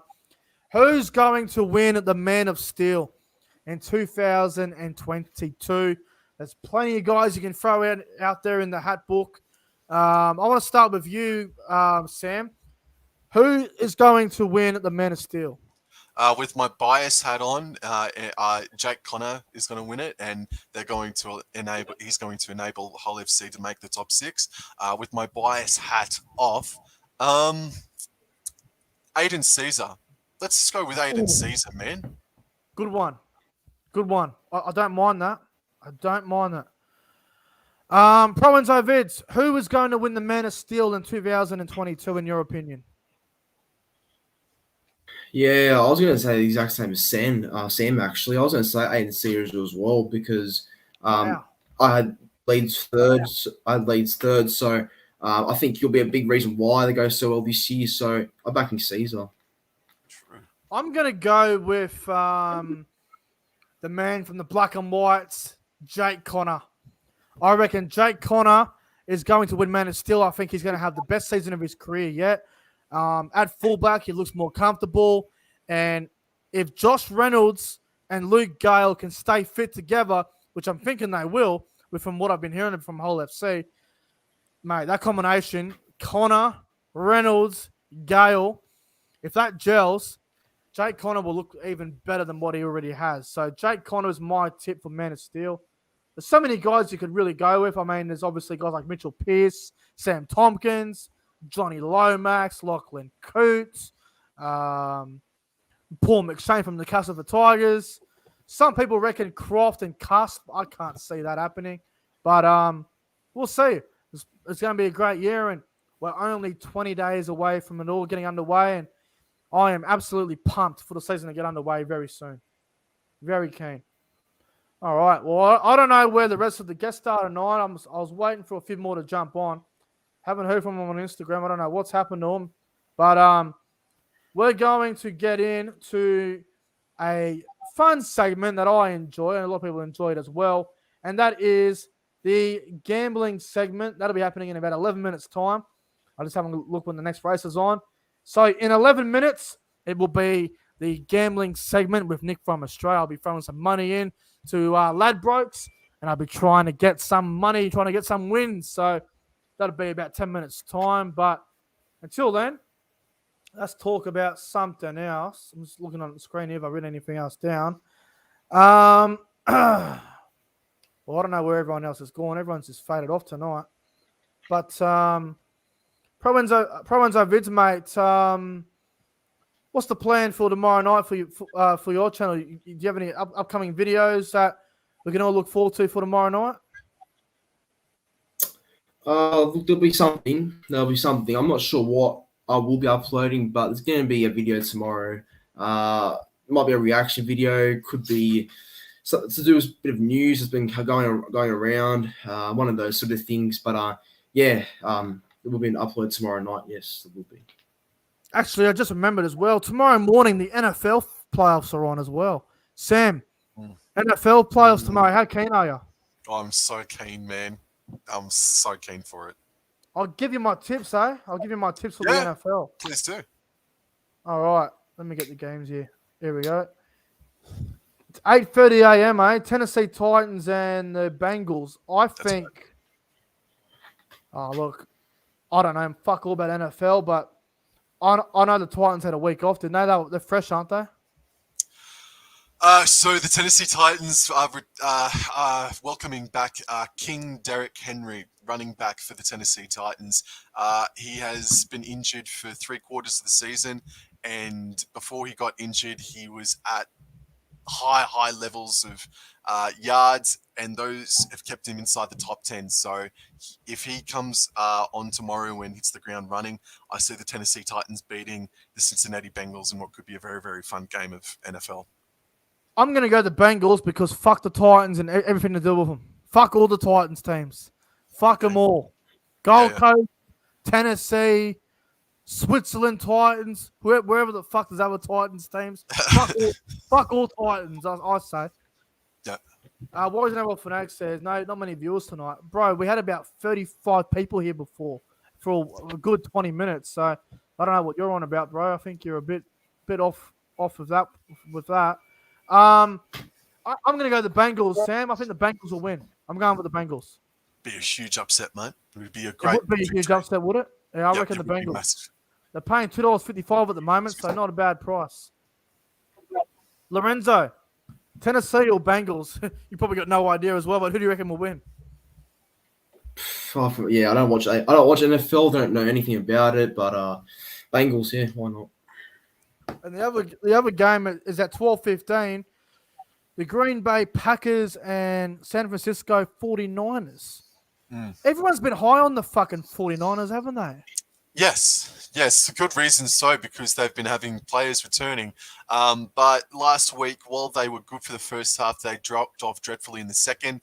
The Green Bay Packers have players themselves coming back, high-quality defensive players, and I think this will be the game. If there's a game to finish 13+, I think it will be this one, and it'll be the Green Bay Packers winning at home against San Fran by 13+. I did say Green Bay would win the Super Bowl, didn't I? So Yes, I'm going to stick with that, and I'm going to say Green Bay win. But I reckon it'll be a close game. I think it'll be like 1-10 or something. Might be close. You never know. We'll soon find out. Lorenzo, Packers or 49ers? What do you reckon? 49ers, why not? 49ers. Oh, Lorenzo's going bold.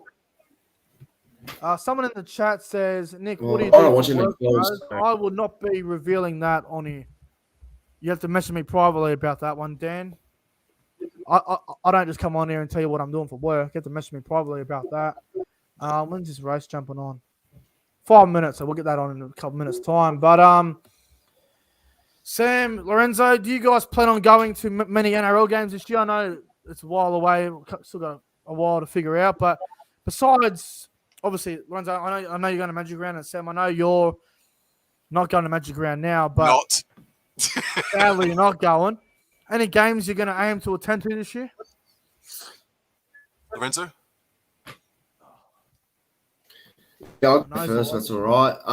Yeah, a couple I'll go to. I'll go to a couple. Probably, more in Sydney, obviously. But yeah, I'll try and go to a couple of games early in the year.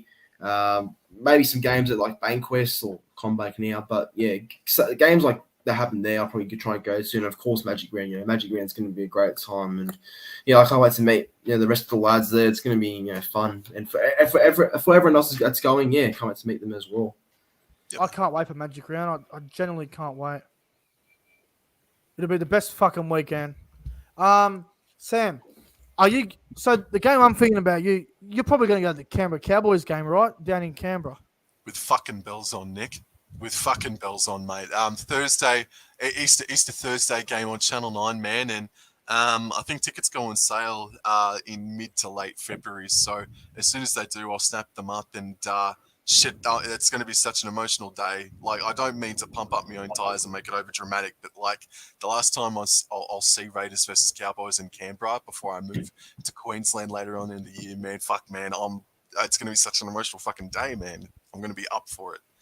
Canberra versus North Queensland at GIO Stadium. Probably -2 degrees. God, I fucking hope not, mate. I so hope not. Well, what's what round? It's round 5. In round so six, that cold. Yeah, no, it won't be that cold. No way. It'll be like 5 degrees or something. Still cold though. Still nice and cold.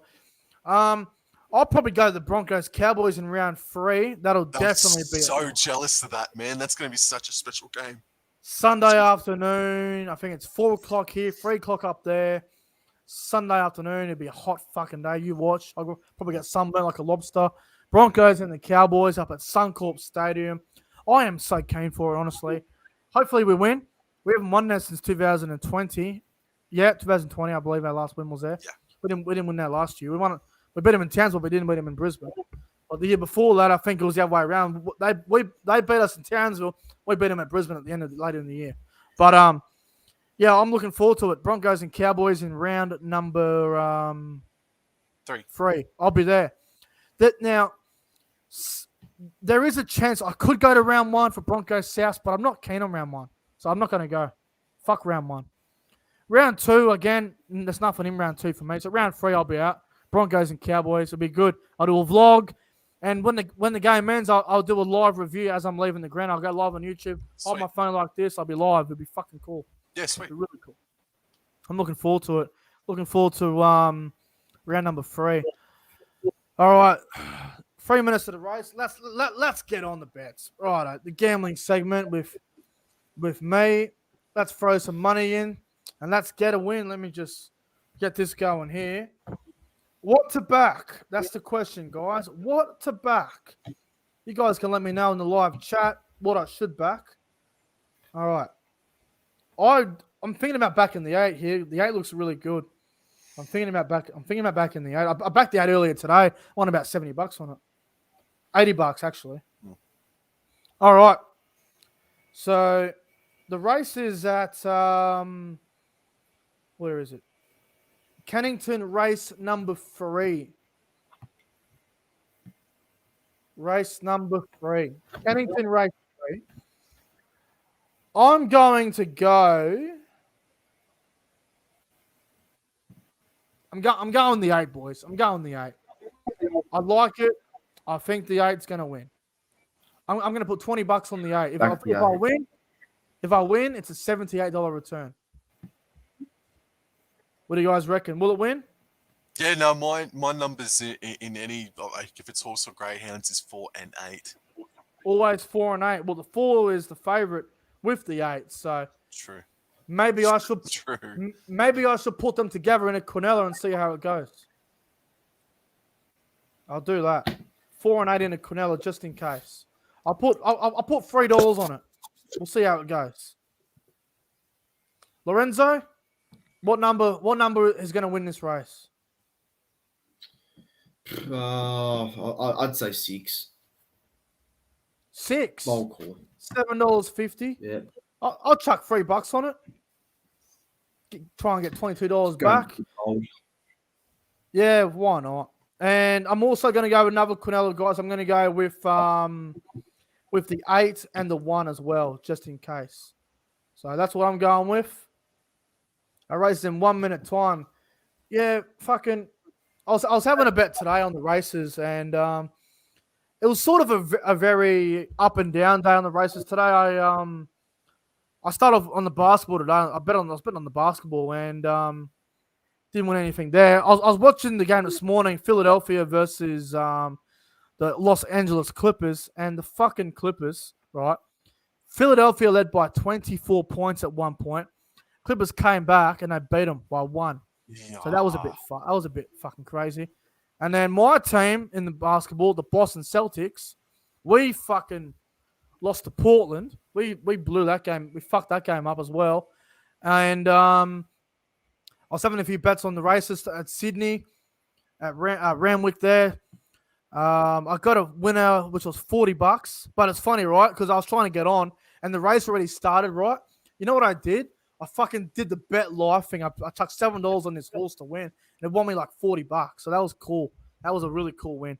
And then my mum got a fucking Canelo out of it, which was good as well. And then I backed this dog later in the day.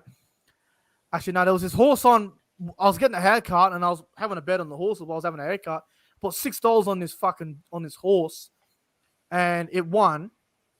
It won me $60, and then I had another bet earlier, about 4 hours ago, and I had about $7-8 on the 8 to win, and it literally led the whole way, and it just held on and got me like 70. I think $80 win. So I've had a good day on the punt. I've had a really good day. But, sounds like you've made about $200 profit thereabouts. Yeah, roughly. I think so. I'm not sure how much I've made. I haven't added it up, but I will add it up after.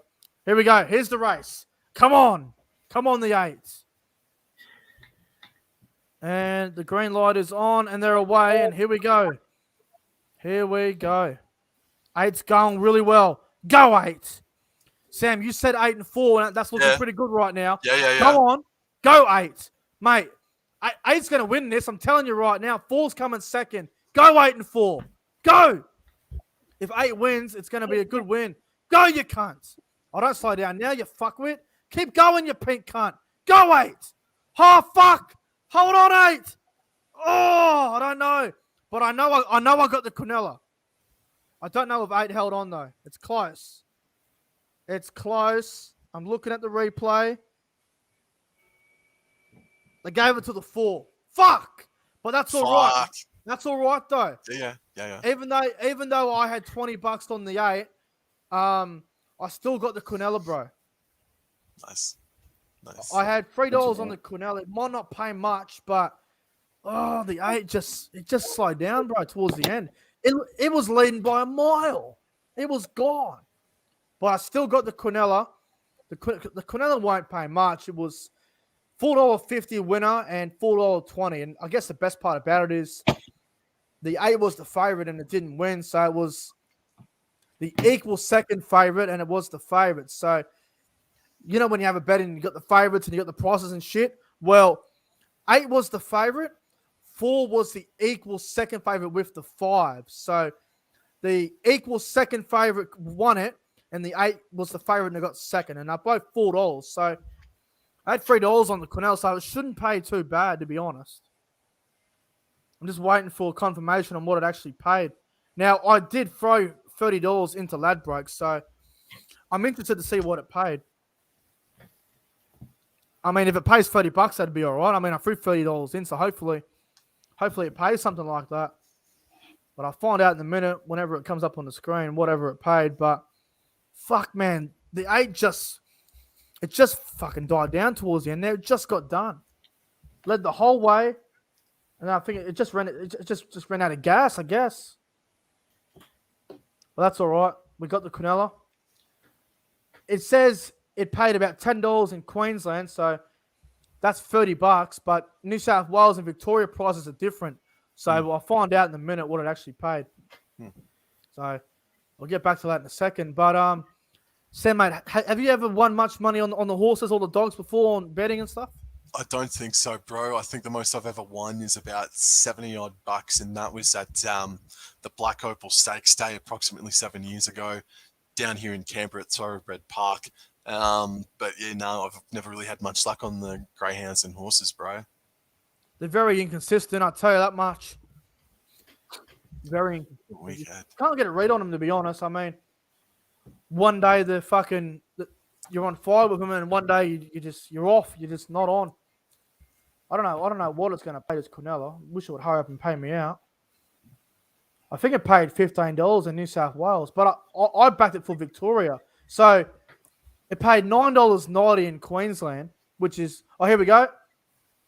I won $29. So I threw in 30. I lost $1. Big deal. Yep. So I pretty much gained Nice. back. I pretty much got back what I spent. So that's all right. We'll have another bet soon, if we're still live. But yeah, interesting, very interesting. I'll tell you what. You guys know a fair bit about soccer, don't you? Sam, you watch a bit of soccer, don't you? Oh, nah, not enough, mate. Not enough. Not enough. ProEnzo, you watch a little bit of soccer, don't you? Yeah, it's a bit still learning the game though. Well, the first game starts in about 5 minutes' time. I'm just going to give you guys a couple of tips for the soccer tonight. So I'm going to chuck a multi on while I'm at it. So at 11:30, Everton versus Aston Villa. Both teams are $2.65 each. The draw's paying $3.30. Who do you guys reckon will win? Everton or Aston Villa? It's a toss-the-coin game, isn't it? Or will it be a draw? Aston Villa 2-1. Wow. What do you reckon, Yeah. Sam? Who's going to Yeah. win? I think, off the top of my head, I think Everton have been very much out of form all season. I'll go Aston Villa 1-0. I'm going Aston Villa. I reckon they'll win as well. I backed Everton last week when I had a winnable game, and I gave up on them. Fuck Everton. 2:00 in the morning, which is about 2.5 hours from now. Leeds versus Newcastle. Leeds $2. Newcastle at $3.60. The draw at $3.60. I might go for a draw on this one. I'll go 0 or draw. Yeah. ProEnzo, Leeds or Newcastle? Leeds 1. Leeds 1-0. Yep. Yeah, I think it'll be a shit game. Not much to get excited about there. Brentford versus the Wolves at 2 a.m. Another game that's very hard to pick. I'm thinking about going for the Wolves. I'll go for the Wolves as well, man. 2-1. Wolves at $2.70. Brentford at $2.80. The draw's at $3. What do you reckon, ProEnzo? I want to tip Brentford, but I can't trust them. But I'll go Wolves. Yeah, I'm going the Wolves as well. I'm with you on that. Now, this is probably the biggest game of the night. Probably the best game of the night, to be honest. 2:00 in the morning, I'll be watching this game. Manchester United versus West Ham. Manchester United at $2. West Ham at $3.50. The draw at $3.60. Fuck it. West Ham on my bet of the night. West Ham will win. Yeah, those are very juicy odds, mate. I'll tip West Ham 3-2. Oh, wow. What do you reckon, Lorenzo? I'll still back Man United 2-1, but I want to see West Ham win though because they've been going great. I don't trust United, bro. I'm going for the risk. I'm taking the risk tonight. West Ham will win. My tip of the night. They will win. And the last game of the night is at 4:30 a.m. If I watch this game, it would probably only be the first half. It is the shit cunts known as Southampton versus the winners of Premier League, pretty much, Man City. Man City are $1.20. Southampton are at $11.50. The draw's paying $5. I reckon Man City are going to have a fucking field day with these cunts. Yeah, for sure. Man It's City not will even win. fair. Man City. It's 5-0. not It's not fair at all. So my tips, I'm putting this on a multi as well while we're at it. I am going Aston Villa to beat Everton. Leeds Newcastle will be a draw. Wolves will beat Brentford. West Ham will shock everyone tonight, and they will beat Man United in my upset of the night. And Man City will fucking destroy Southampton. I'm going to throw a bet on that right now. That is paying $117. I'm going to chuck $9.10 on it. Hang on, why isn't this working? I'm going to chuck $9.10 on it. The return is $1,069. Hey. My shout on the Bears if next week if that gets up, boys. Guaranteed. My battery life is sitting at about 3%. Yeah, we're about to wrap up the show here, actually. All right. Wait, so is your computer, what, 3%. Yeah. All right. Well, let's wrap up the show then. All right, guys, that might do it for tonight with the Nick from Australia late night footy show. I hope you guys enjoyed it. If you did, make sure you guys go ahead and like, comment, and subscribe to the channel. Go and check out the YouTube channels of Sam REVILL and ProEnzo Vid. The links are in the description below. But guys, we're getting out of here. Thank you guys so much for tuning in to the Nick from Australia late night footy show. Have a fucking phenomenal night. And as always, guys, we will see you all in the next one. Until then, and my YouTube music's playing up once again. But let me get the music on here if it doesn't want to fuck up on me this time. Hang on, guys. Music's glitching out. Come on, man. Come on, man. Why isn't it working? Fuck me dead. Really? Come on, man. Just work once. Don't give me ads. Don't give me ads. Fuck Mazda. Fuck the gym. Come on, man. Come on, man. Come on, man. Fuck Bunnings. Fuck Coles as well. There we go. 500th time lucky. All right, guys. We're getting out of here. Have a great night. Thanks for watching. And we'll see you all in the next one. Have a good night. Thank you, Nick. Thanks, ProEnzo. Thanks, chat.